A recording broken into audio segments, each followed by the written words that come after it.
Hello, hello. Welcome back. Welcome everybody to tonight's video.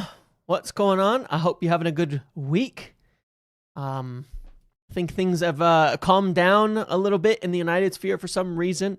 But yeah, quite a few things I want to discuss today. Obviously, put out a video this morning, my time, afternoon for most of you, on the an interesting topic with regards to United in talking about where things have been, progress, where we're at, the harsh truths about United that we have to accept, that may be tough to accept, and all of that. So I hope you've given it a watch. It's got really good numbers in terms of my usual videos comparatively. Like, people are watching it at a very, very high rate, and it seems to be garnering a lot of interest, which is cool because I don't particularly pay attention to my numbers, but it just looks good, and I think people are liking it. I've gotten a lot of good positive feedback on that. But I just wanted to lay out, what I see as the truth, the real world actuality of what has gone on at United. And I think it's very important to at least recognize that. I think it's very important to at least recognize that when you're looking at United. And we all forget, that's the truth, right? We all forget sometimes that, because what happens is this, right? What happens to United fans? What happens to all of us every single year, myself included? What happens constantly is we'll sit there and go, we get through a year, we get to the end of the year, and we go, we've seen these players, we've seen this team, it's not that good. It's not good enough. And then we get into summer and we go, oh my God, It's almost the exact same thing that happens when players aren't playing. You know what I mean? We overrate everybody who's not playing. We overrate. And we do the same to the entirety of the United team. We sit there and we'll go, we get to the end of the season, this team's shit, everyone's shit, it's not very good. We remember when Ollie was here and we ended that season like with that 4-0 loss to Everton, and he's like, a lot of these players won't be here. Remember how we all felt at the end of that season? We missed out on Champions League. It's been going on for a long, long time. Wanted to save Tubby some money today. Percent on Semenyo. Percent on Semenyo.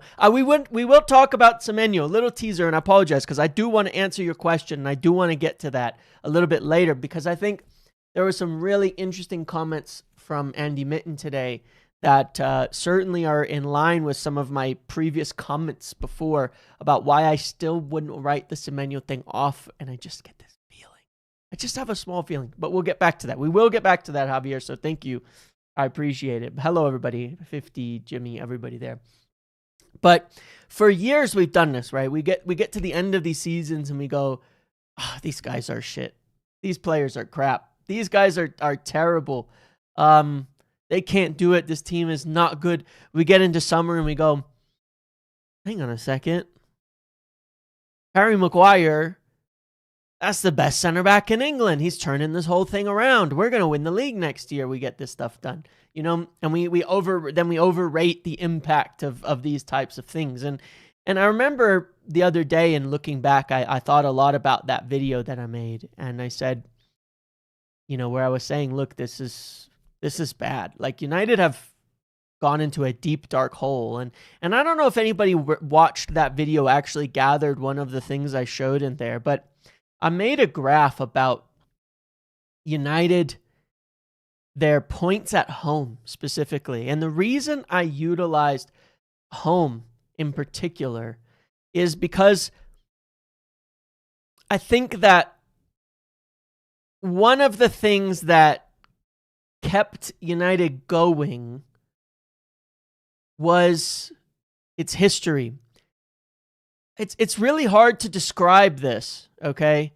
It's really, really hard to describe this, where, like, for some reason, I remember thinking a couple years ago when we were, like, still kind of winning games, but I was watching us play and I was like, God, we really haven't like been really good in a long time, but we still win games. You know what I mean? Like we haven't actually been good in a while, but we're still like, you kind of know United are going to finish in the top 6, but we buy bad players, we buy failures, we buy things like that. And then you go, but why do we keep still like winning? Like we still keep winning either way. And it's almost like it doesn't make any sense. You know what I mean? And I remember thinking that way a few years ago. And so when I looked at the home form, and then I remember it was in Ten Hag's second season, at some point I felt like it stopped. Even though we won some late games and we still like did it, I started to feel like, you know what it was? Under Solskjaer, let me try to describe this. Under Solskjaer, I felt like we'd go into games against 10, 12, 15 teams, and they would look like, not saying even when we were bad, they would look like they're setting up to play against Manchester United, right? They're setting up to play against United. Like, oh my God, we're playing United. They're the big team. They're the big club. We've got to figure out how to set up. They'll sit in defensively. They won't really have a go at us. You know what I mean? And I think it was during Ten Hag's second season that flipped. And there was a point where it was like, they just started coming for us, dude. Teams just started coming for us. Like, you remember Bournemouth? Bournemouth is our upcoming one. Do you guys remember Bournemouth at home that year? That was, to me, was like a watershed moment. It was a sliding doors moment where when we lost that game 3-0 to Bournemouth at home, it was almost 4-0. I think they had a goal ruled out right at the end. I remember watching that game and I was like, this is at Old Trafford. It's not a big team. This wasn't Liverpool coming in and smacking us because, you know, they stopped being afraid of us a long time ago. They walked into Old Trafford and they said, you're nothing. You're nobody. And they just smacked us around. Just smacked us around like it was nothing. Like we were just some ordinary team. And I remember that game thinking, we're finished. This is really bad. We are finished. You know what I mean? Like, we're done for. Everyone's going to start doing this to us now. And they did. And then we go to Palace away. We lose 4-0. Like, we get some of the most hilariously embarrassing results against some of, like, the mid-lower table teams. And I just thought, Brighton, you know, like, and I just remember thinking, oh my God. And it wasn't like luck, you know, and again, it wasn't like a big team and the team had given up. They just walked in and smacked us around. And they just played their game and they stopped setting up to like counter United and they just started playing their game. And I thought the fear is over. The fear is over. It's done. Nobody's going and saying, oh, we're beaten. You know, what is it? Was it Roy Keane who used to say they were beaten in the, I don't remember who it was, but you know, they were beaten in the, you know, as they walked in, you know, they were beaten before they started. And it's like, it's just been that way. For a long, long time. It's been that way for a while, you know what I mean? And it's been getting worse and worse. And I looked at that home form and it's this awful trend. And to me, that was less about quality of the team and more about the fear factor. Because when your home is a fortress, you know what I mean? Then you still maintain that fear factor. That's what that can do for you. That team look at you and go, oh my God, we're screwed. You know what I mean? And that's where we were. And that's the reality of our deep decline. And I think that's why I said, like, in that video I made before the Europa League final, I think people maybe it's hard to accept it because of the history.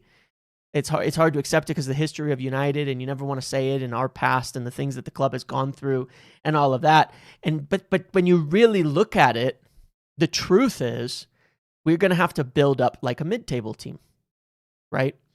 And I'm sorry, but it's the truth.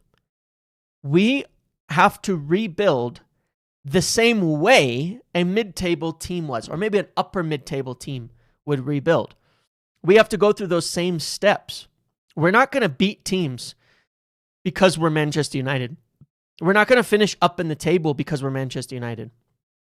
We're not going to do anything because we're Manchester United. We simply have to have a better squad, a better team, a better style, better fitness, better injuries, better analysis, better scouting, better recruiting. We have to earn it, right? We have to earn this.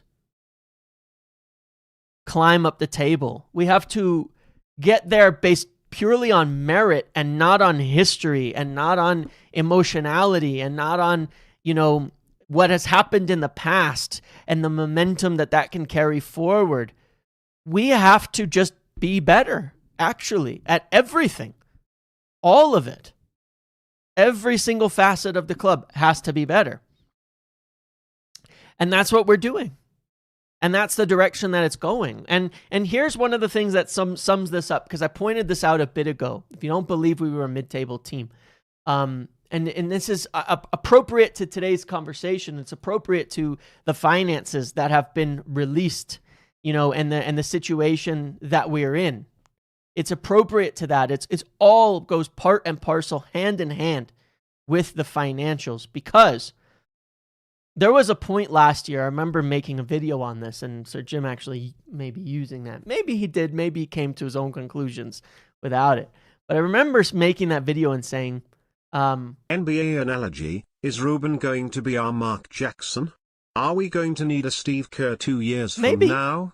Doesn't make it the wrong thing to do to stick with it. Maybe. I know, I get your analogy, and maybe. It may well be the case. We'll see at that time, right? But I remember doing a video and saying, yeah, we've got the third highest wages. And you know what? Half those players don't play for this club. Really, in terms of effective wages, we're at half of that. So with all of the money that we have in terms of revenues and all the expenses and things like that, here's where it gets so crazy.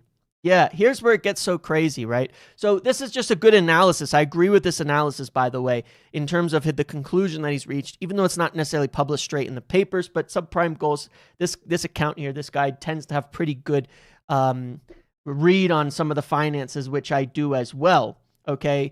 And I tend to agree with a lot of the estimates that he's made. But he says, I estimate the underlying wage bill to be a shade under 70 million, implying a total wage bill of 280. Player wages are in a similar ballpark to Newcastle, Spurs, and Villa. So that's the salient point here. That's the important point here, right? We have the same wage bill now as upper mid-table clubs. True? Like, what is Aston Villa? What are they? What are Spurs? What are Newcastle, right? They're not perennial top four, where you'd be putting like in that category over recent years, Arsenal, City, Liverpool, maybe Chelsea, even. I'm not convinced on that. Maybe it's really just a top three nowadays. They're like big six buckers, like right on the edge of that 6th through 8th or 9th biggest club, 6th through 8th or 9th biggest team, maybe 5th because we've dropped down, That's where they are, right? That's the level that they're at. As clubs, that's where we're at. That's where our wages are now, right?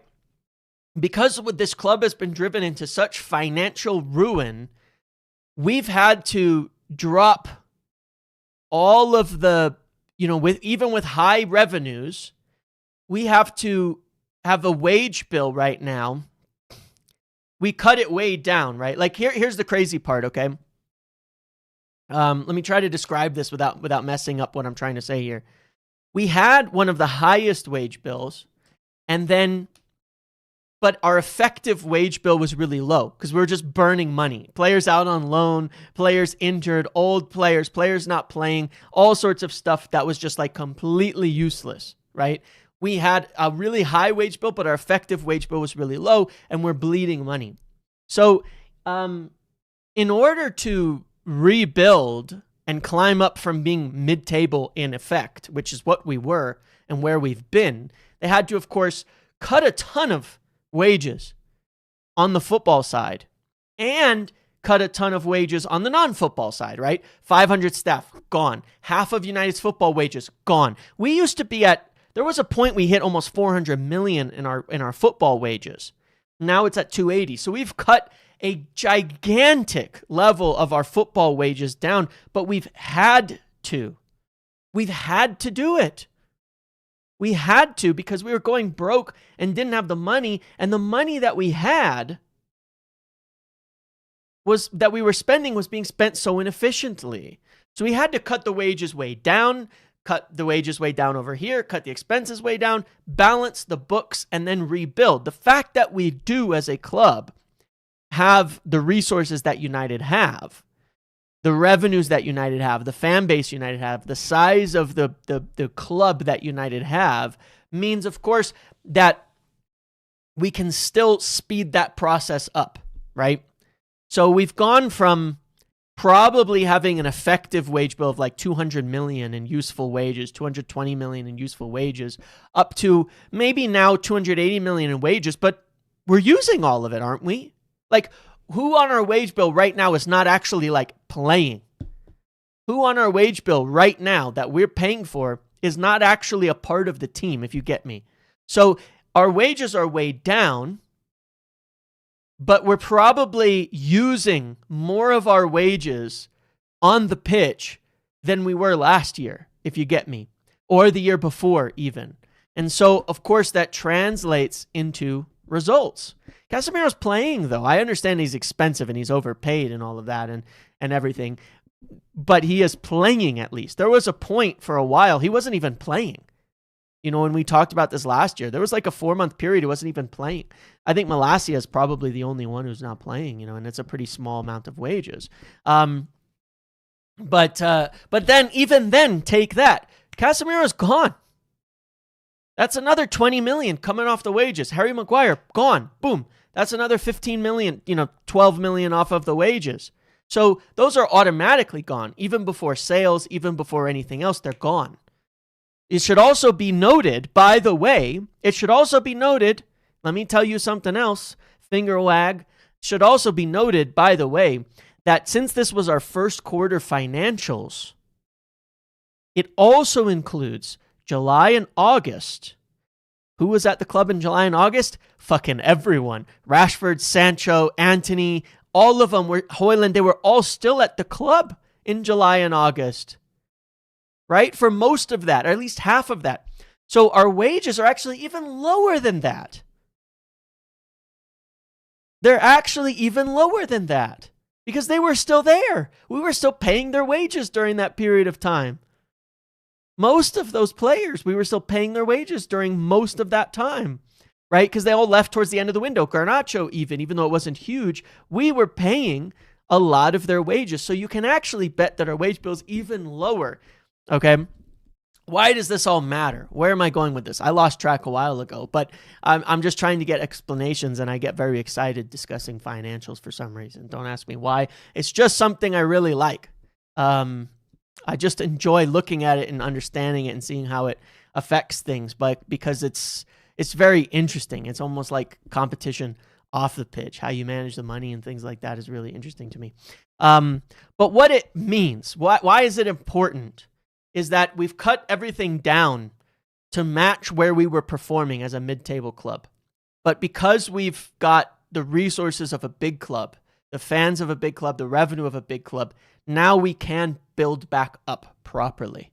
We can build back up properly. We can grow properly. We can get where we need to properly. And yeah, that means that we should be expecting moving forward in the future to be increasing, our wages moving forward. We should be expecting to increase our spending moving forward. We should be expecting to see a growth in what we can do moving forward. But we've been mid-table, and now it's the time to take the step up further back into where we need to be. And I think that that's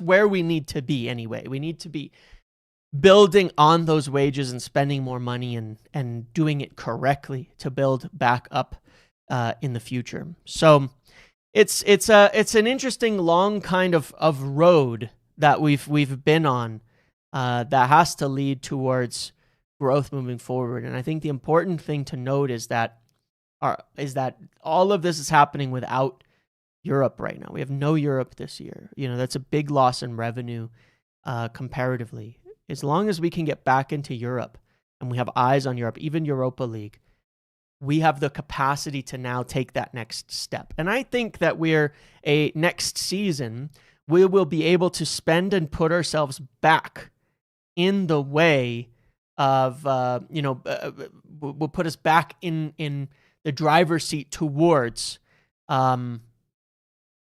competing financially with some of these clubs. As long as we have that, we can spend quite significantly. One of the other things that factors into the finances where it ends up where they look really bad from a loss perspective is that there's like 20 something million that looks like it's in servicing the debt, which is a lot. But you do have to bear in mind something on this, because before somebody loses their shirt on this, which happens very regularly, what happens is, specifically, it's not a real number. The fluctuations between the pound and the dollar, which are chaotic because of probably mostly my side of the Atlantic at this point in time, and all the weird shit that goes on over here, result in unfavorable swings where it looks like it costs us enormous amounts of money to service the debt. But we also get the reverse swings fairly regularly where we make a profit on the debt, or we make financial gains on these swings. So it's not a real number. You have to look at it at the end of the year, not quarterly, because it always shifts back and forth and goes nuts. Obviously, the amount of money spent servicing the debt isn't good, and we don't want to do that, but it does swing all the time. 22 million in one quarter is not where it will end up. It's not 88 million over the course of the year. It's significantly lower than that. So I think you'll actually see the further quarters become better as well in that respect too. So yeah, look, I think that United are, based on these financials and based on where we're at, very realistically getting back towards where they need to be, but taking it on a step-by-step basis, right? Taking it from being mid-table to moving up, to moving up in the right direction. And we're not there, but we are performing once again at or above the level of our financial output. Like, this is the part where I'm saying each week, all I can do is preach to you. Let's just relax. Things aren't as bad, as you want them to be, as some people want them to be, or as some people see them as, right? There are facts, okay? There are facts. And here are facts, okay? These are just objective truths, okay? The objective truths are the club is in a better position financially than it was for the last few years. The objective truths are, on the pitch, the results are better than they have been the last few years. The facts are, relative to the spending and the wage bill, United are exactly where they're supposed to be right now. Those are facts. Everything else beyond that is not invalid just because those are facts. Everything else beyond that is just subjective. It's open to a lot of different lines of interpretation, a lot of different views, a lot of different opinions, and it is all very subjective at that point. Do we play good football? Are we developing players properly? Are players improving? Is the system any good? Does this have a future? What is the ceiling? A lot of that is very subjective. It is subjective. It is not objective. It is very subjective. And it is very well within the realm of everybody's going to have a different opinion. Everybody's going to have a different feeling on all of these kinds of things. You know what I mean? I thought, for example, for me, give you this way, the other way, I thought that under Ollie, even during the better years, I thought that we weren't going to get anywhere in the long term, because I personally, subjectively, felt that it was not a sustainable system for dominating, controlling games, and seeing consistency that would be required to win titles. That was very subjective, but objectively, we were much better on the pitch than we were under, prior managers in the direction that we were. So we're all going to have different opinions and different views on that. And I still speak to people today who say that the Ollie football was the way, and if we just kept going, we would have won titles. I don't agree, but it doesn't matter. It is what it is, in that respect. We're all going to differ there. And it's the same at this point with regards to where we are as a football club right now. Everybody's going to have a different take, a different opinion, a different feeling in terms of which, how high up we can go, where we can go, what can happen. But objectively, the results are better, the stats are better, and the club is performing where it should be. And there's a lot of correlations there that do matter. Ignoring the stats on those things doesn't make them not true. There is a lot of direct known correlation between certain numbers, stats, wages, and things like that, and success. So that's where it is. In terms of where it can go in the future, Lord knows, because anybody who can say that, well, yeah, it's just we've got this project and that means that Amram is the guy for sure. Well, you can't say that anyway. We can't say that either, because that wouldn't be true. That wouldn't be, an objective truth or an objective fact or anything like that. That's just someone else's opinion and put forward into the future. So there's neither in that respect. So it's just interesting because I had this video planned. I forgot that financials would be coming out soon, and the financials to me match, the common theme quite dramatically to wrap up this part of the discussion and move on to transfers, which is that it's a mid-table club that's climbing up into upper mid-table wages, and now we're knocking on the door of the top 5 or 6 in terms of our spending, in terms of our wages, in terms of our squad, in terms of where we are. And as long as the football results match that, the next step is break into the top 4 and be there as a perennial top 4 team that competes for titles. And that would be the next stage in advancement for United. And that should be the goal, and that should be the aim, and that should be where we're headed. And that's what we all want. And those should be the standards that we aim for moving forward into the future. So that's that. Moving on, obviously, to like transfers and those situations. Obviously, we got some more kind of interesting words, like I've said in the past. It's not looking good for Kobbie, and I don't want to debate that until the end of time, but it's not looking good for Kobbie's future at United. I'm not going to get into an opinion thing on this because we've discussed it for 10 hours in the last last month, probably, maybe the last week. But it isn't looking good for his future for sure. I was listening to the Talk of the Devils guys talk about this as well today, and it certainly is all kind of aligned with sort of what we know. Kobbie doesn't want to sign a contract. They can't reach an agreement on that kind of thing. He still wants to leave. There's things that have been wanted out of him that he's not, that in the club or Amram's views, he's not giving. It is what it is. That's the truth of where we're at.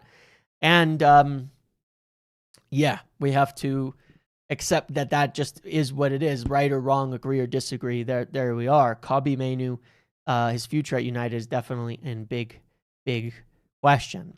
As I've said before, as soon as he requested the loan and has wanted to leave, I just thought, this is unfortunately, there's only one direction of travel at this point in time. He said contract's not an issue regarding playing time. I don't think it is. He's not being picked because he hasn't signed a contract. But that's not really the point. The contract is a different sort of factor in this, right? He can be,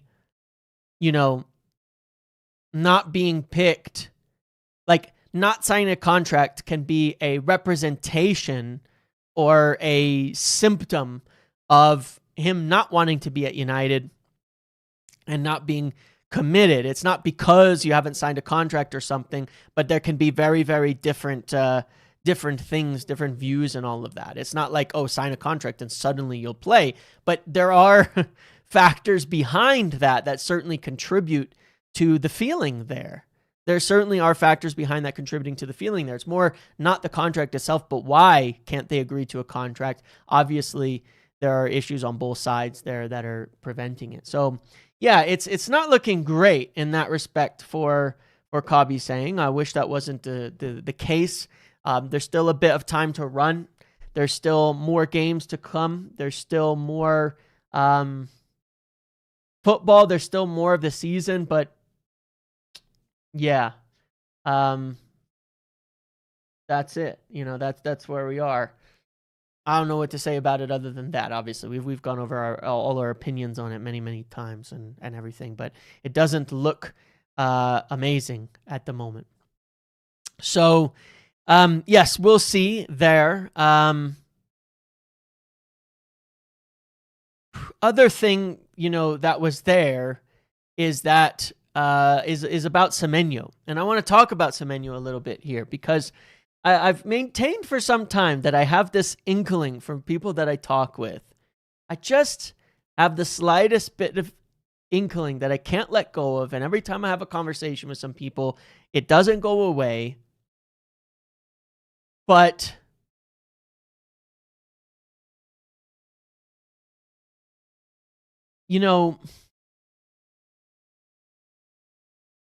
like it just doesn't go away. It's like you've got to. There's an attitude sometimes of like, why don't we just go for it, right? And right now, what are we getting? We're getting briefs about no money. Let's clarify that for a second, okay? They have money, fine. They can spend if they want to. Trust me on that front.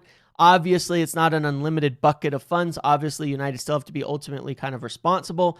Obviously, part of it is dependent on as long as we know we're going to go for, as long as we know we're going to go for, we're headed towards Europe, then there's money to spend.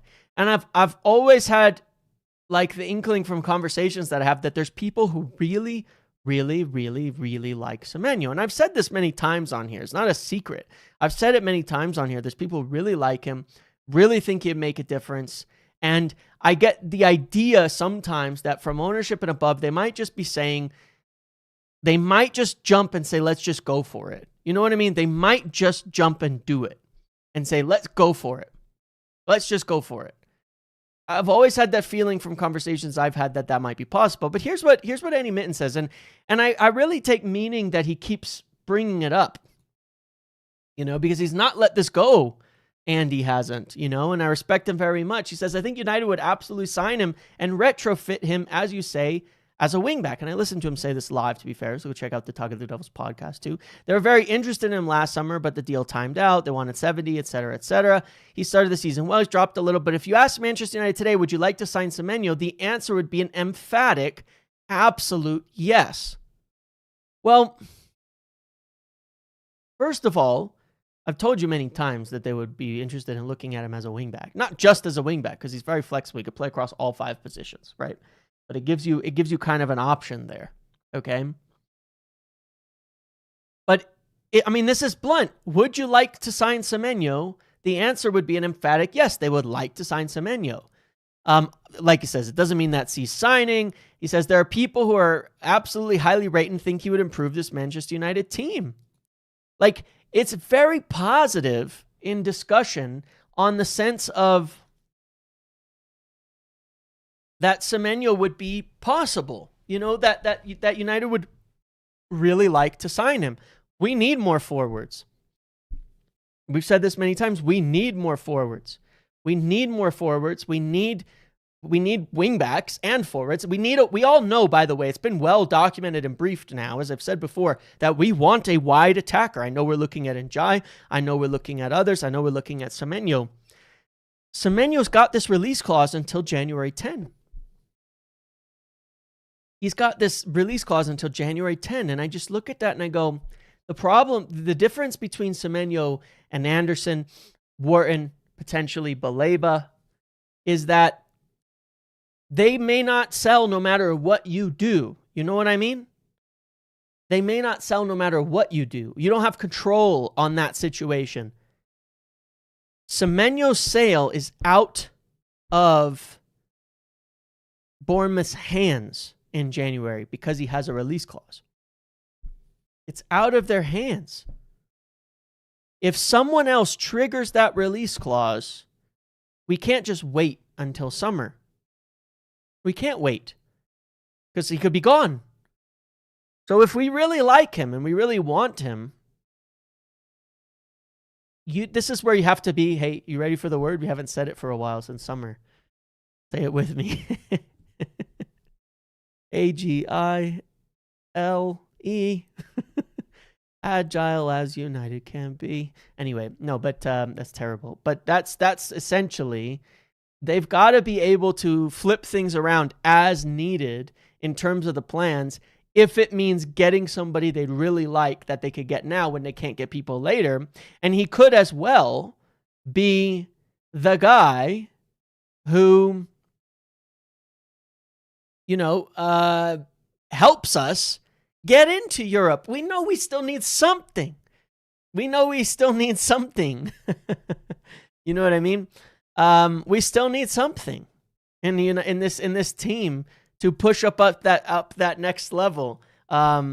That's where whatever it is, we need something to take this team up a little bit further into, for sure, European and potentially Champions League places. It would, I think, again, I've said before, I think a wide player or a midfielder, either one would change things so much. So, look, it's just, we're not letting it go. And I know that we're still looking at midfielders, and I know that we're still keeping an eye on, could we force through like a Baleba or something like that in January?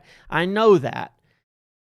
But in a lot of instances, like we've heard about today, they might say, well, okay, well, fine, we'll sell Baleba in January, but then it is really 120. Well, we're never going to do that. Or they'll say, fine, we'll sell Anderson in January, but it's 150. We're never going to do that. You know what I mean? That's never going to happen. But we could spend. And I really, really think there's something in this where they might just, I'm not saying it's decided or it's done or anything. I think it's a bit on face value. It's a deal there to be taken that they really like the player. You can get him. What if I just feel like they might go for it. I don't know, man. I can't let it go that they might just go for it. I don't buy the briefs, the things like that. We've continued to state like, we'd only get somebody if they fell into, if it was somebody we really wanted. You know what I mean? We'd only get somebody if it brought forward something we'd like to do in summer. We're not ruling anything out, but we want. And I look at that and I go, well, is that not Semenyo? Would it affect our summer? That depends. All right. And let me just, I really don't want to say this on, I don't really want to say this on stream, honestly. But like, look, this is not an endorsement. It's a cold-hearted potential reality. If Kobbie Mainoo's future doesn't look good at United, his sale brings in an enormous amount of money to spend in the summer. It's just the truth about selling academy players. If he's going to be sold, which feels more likely than not with the way that things have gone, 50 to 60 million in profit means United can spend on two big midfielders, Semenyo, a center back, and it's no problem if they're in Europe. Like, not even close to a problem. Again, not an endorsement, but it looks like it's going that way. That's the truth, right? That's just the direction it looks like it's going. So, yeah, they could spend the money. It's not going to hurt our summer or something like that. Should we, then we're going to get Højlund money. That's going to balance things out. That obligation has not been triggered yet. Rashford as well. Let's not forget, we also have Rashford. whether Barcelona trigger that 40 million euros in the end or not, someone's going to, I think. He's already expressed the willingness to take a wage cut. I think he'll still end up at Barcelona in the end. I think they'll end up buying him in the end from things that I've heard. I think there's a lot of games afoot, and they actually do want to keep him, and they're very happy with him, and they probably will. There's a lot of profit that could be made that could allow us essentially to, do whatever, So there's a lot going on. There's a lot going on here. There's a lot of bullshit around Barcelona, by the way. I know people really think they see stories every day. Oh, they haven't decided. I don't think that's true. I mean, look, no offense, guys, but remember all summer I kept saying Rashford's going to end up at Barcelona. He's going to go to Barcelona. People said, Barcelona don't want him. Barcelona can't afford his wages. Barcelona can't register him. Barcelona aren't interested. Barcelona. He ended up at Barcelona, I remind you. He'll probably end up being purchased at Barcelona. I'm pretty sure it's going to happen. There's a lot of bullshit that's out there. They'll probably end up buying him, and a lot of it is probably will be him, pushing him to take a further wage cut in order to take a long-term contract and sign a new deal over there. So anyway, there's potentially a lot of profitability that can be gained there that obviously you could spend in summer. And when you look at that, sure, 60 million for Semenyo, we had that money set aside for Baleba.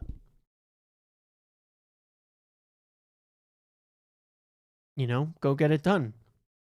And then with sales and everything else that happens, it's still highly likely that we'll be able to spend on a couple of midfielders come summer. It's not just likely, but probable. I don't think it's going to hurt. And there's a lot of different things we'll get. And then there's also, obviously, as we know, departures of Casemiro, departures of probably Maguire, at worst, the lowering of contract. The money will be no issue there. And so I just look at it and go, I don't understand why we wouldn't do it when we want someone in that position anyway. You know what I mean? And again, obviously we all know the midfield is the next thing, but the willingness to flip the priorities around a little to get your target in are important, right? The willingness, the ability to flip and say, all right, fine, we can't get guys in January, but this is an opportunity. It fits all the descriptors about what kind of move United might want to make in January. It just does. It's nothing that's really been said would rule it out, because it's about all of the, it's a player that has long-term admiration, that they probably want to sign, that they really like, that they'd be very interested in, that all of this and that and the other, and he's available. I could see a world where they approach it, on the basis of Bournemouth looking to maybe not lose him in January, but agree a deal ahead of summer. I could see that happening. So I think that could also be a possibility, that he doesn't actually join in January, but someone, maybe us, agree a fee with him to have him join in summer at a lower fee and all that. And I'd be fine with that too. But that agreement would, that's also possible. So, but there's a lot of competition. What's his decision going to be? Things like that. So, it's an intriguing thing here. But again, I know the word out there is quite negative at the moment in terms of whether United will get a deal done and things like that. And I can't promise anything, obviously. I can't do that. But there has been a willingness to do something in January, and there is the ability to do something in January, and that's been there for some time. I just think it takes the right thing. As I've said for quite a long time, we kind of, if one of these major targets in the midfield was possible, and they've checked on it so many times, then it would be different. But, then they would get it done, but they've checked on it, and a lot of them just seem impossible. But there's the ability to do something. That's all. That's really where I'm looking at, So, yeah, we'll see. We'll see what happens moving forward, but I think it's looking decent at the moment, to be quite honest. I think it's looking decent. I think there's still a strong chance that we can get some kind of business done. But we'll be trying. We'll be keeping an eye on it. I'm definitely watching with much interest this whole Semenyo thing as it develops because, yeah. And I'll be checking it out. The main subjects, the main players, the main things I'm checking out right now via the contacts and things that I have are, Semenyo situation, Baleba still, because I still get a small inkling. I don't know why. I could be totally off on this. Maybe I'm misunderstanding something being said to me, but I still get the slightest of inklings that perhaps something could be forced through there. And then as well, maybe there's a couple of the little names for midfield. So I'm checking on those things, and hopefully I have something of further value to share. But I do believe and know, or at least understand from the perspective of, Ineos and the ownership, that they are the type to say, let's just go for it if the opportunity is there. And I think that the contact will remain for United, and I think that that they'll certainly want to remain in the loop on that Semenyo thing. Any truth in that? I don't know. I've said before, I have trouble asking too much about some of the kids and things like that. I don't necessarily get into that as much as I can. What else did I want to discuss today? I'm not sure if I want to discuss too much else today at this point in time. It's Ramos on a free, though. I don't think we'll be signing Sergio Ramos. I said this the other day. I mean, does it need saying? I don't know. I don't think we'll be signing Sergio Ramos. It's I don't know about you, but that doesn't quite fit with the whole recruitment theme, does it? Am I missing something? I don't think we'll be signing Sergio Ramos.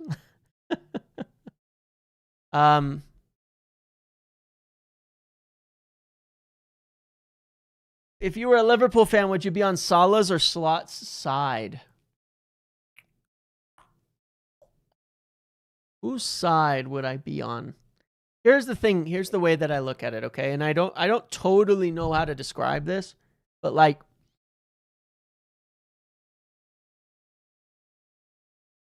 Slot stinks. He's taking them on a decline.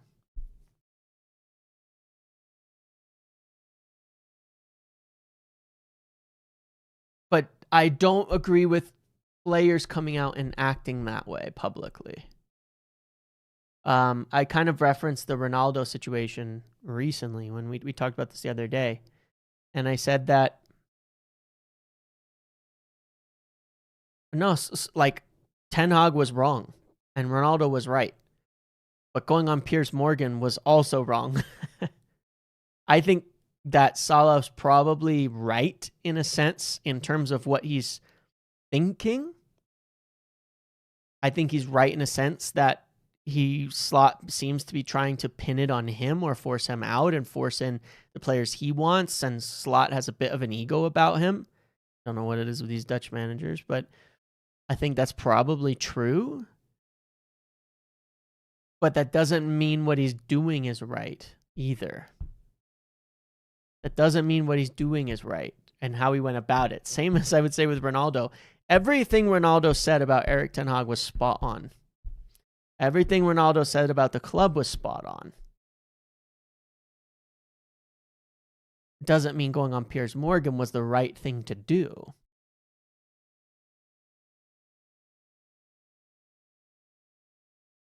I'm just saying, I don't rule out what a player like Salah says just because he's been bad this season. Like, people do that. I'm just saying people do that. Like, they'll say, well, Salah's been bad this season, therefore everything he's saying is wrong. Well, no, not necessarily. I mean, he's there in the dressing room. Slot's performed even worse, so who's to say, why would we assume he's right? Like, the performances have little to do with, like, there's no dots there. I just don't know. I don't know. What I'll say is this. I have no reason to think Slot knows what the hell he's doing, but that doesn't make the way that it's gone acceptable. These things should be handled in-house. That's what I'm saying. Everything should just be handled in-house. So, you know, Salah carried them to a title last year. Like, that's the thing about it, right? Like I'm sorry, but like I'm not really ever gonna say a player should be public, this, that, and the other. But Salah had one of the best seasons of all time last year and carried them to a title, not Slot. That was a Salah carry job in one of the weakest seasons in recent memory. He carried them. He doesn't just instantly become a bad player after one of the best seasons in Premier League history. Here's the facts, right? Players do not actually decline that quickly without injury. Salah hasn't just gone from being one of the best players, the best player in the league last year, to garbage in one season. That's not how it works. When you see a massive decline from an individual like that, you should look at the manager. When it's not injury-based or something like that, you should look at the manager. You should. You know? You should look at the manager and say, wait, how did your best player get so much worse overnight without injury? How did that happen? There's something in that from a manager perspective. So, I think that Salah is probably more right, but wrong. But, you know, they're all dickheads. How about that? It's Liverpool. They deserve everything they're getting right now. And I'll take that and accept it. You know, that's the best perspective. They're all dickheads, but they're Liverpool. So, sweet. I'll take it. The club is backing Slot anyway. Yeah, well, the club have backed him in summer, and so far that's been a disaster, you know, and I'm enjoying it, you know. I'm enjoying it.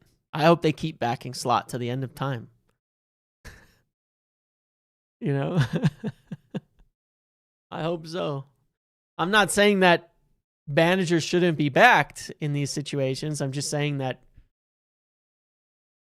they kind of violated a lot of their principles for Slot. And now you reap what you sow. You reap what you sow. They're getting it back, you know? And I'll be here for it. Let me ask you guys a question out of curiosity. We had a lot of discussion the other day about Aiden Heaven and such. And Lissandro and these things. Where should Heaven play? Should he be our central center back? I was there's a lot of debate about this. Like, where do you sit on this? Because where do you sit about this? Where do you sit about this in terms of things? Because I'm looking at our back line and I've got to have the idea. I'm trying to think of it because they asked a question on Samikson with Andy in this podcast the other day. The question of like, what would be the best back line for us? And I'll be honest, I'm torn. I'm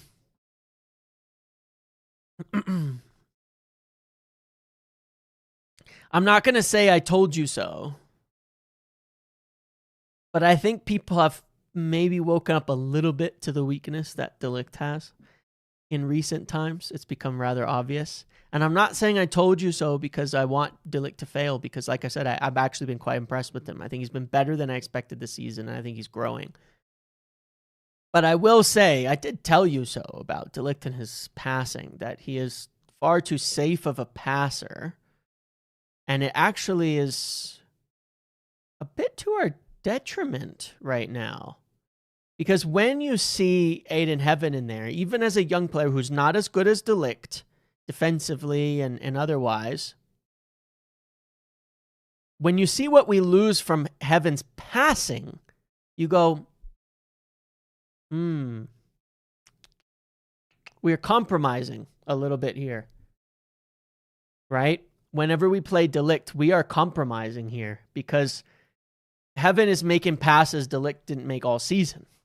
Just a fact. De Ligt has been excellent out of possession, defensively, challenging, so many things De Ligt has been really, really good for. But some of our in-possession problems definitely stem from the lack of bravery from the center backs. A huge part of it, in fact. I say this stems from the lack of bravery from the center backs. I think against Everton and West Ham, it was incredibly obvious just how scared. Well, Everton and Palace specifically was really you know. That's not what I'm talking about. I'm not saying Heaven's better than De Ligt. That's not what I'm saying. We're talking about a specific attribute here, which is passing. That we lack passing out the back. That specifically. I'm not saying Heaven's better than De Ligt. De Ligt's better at a lot of the game, most of the game right now than Heaven. Heaven is not there yet in a few ways, but he is a better passer. So is Lissandro. Lissandro, you're also losing quite a bit. If you play Lissandro in the center, who I think is an excellent footballer, he's never going to challenge in the air the way that De Ligt can. You know what I mean? He's never going to, there's certain things he's just not going to be able to do at the same level. Why is this one not reading out? I like him at central center back, but he's still a bit too lanky. He needs to develop physically. Yoro should be the left center back. He played way better on that side last season. I hear you, but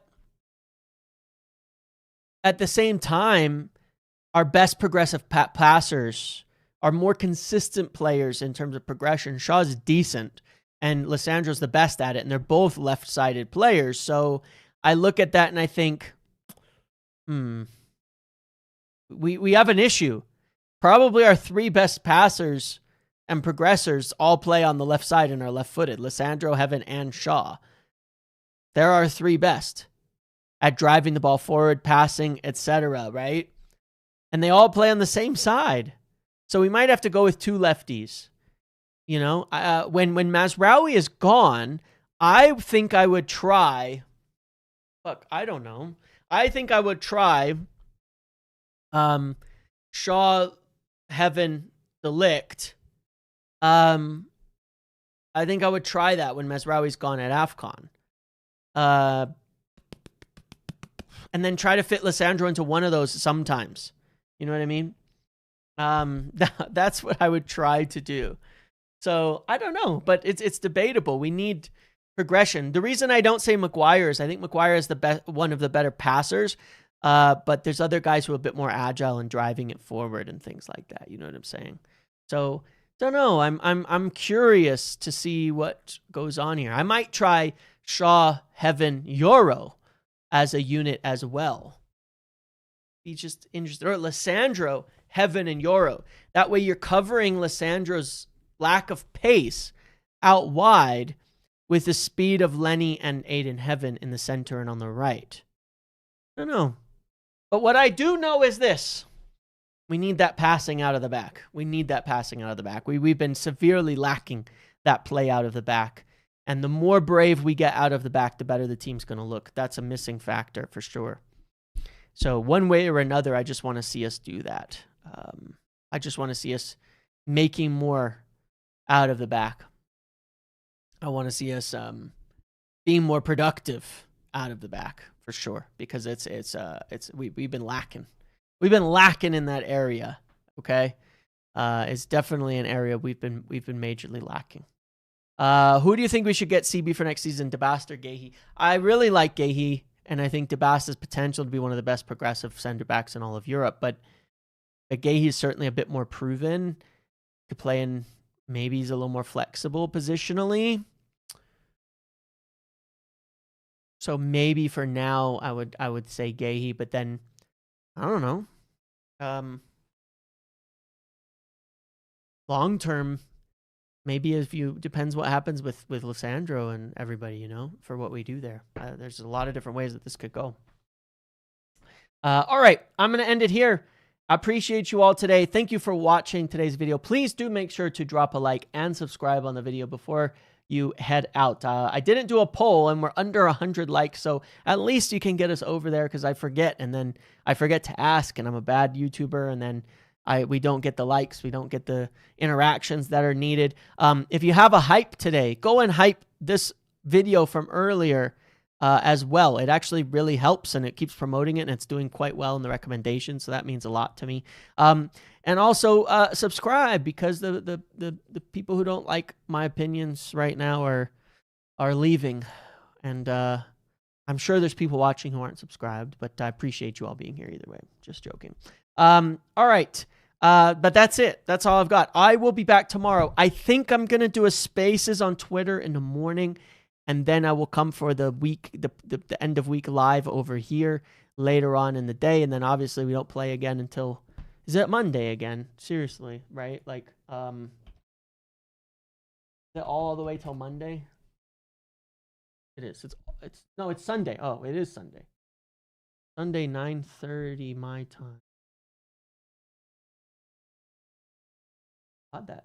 Oh, no, yeah, it is Monday. That's the next week. All right, it is Monday. Okay. It's a Monday game again. So, yeah, it's going to be a long weekend. Okay? All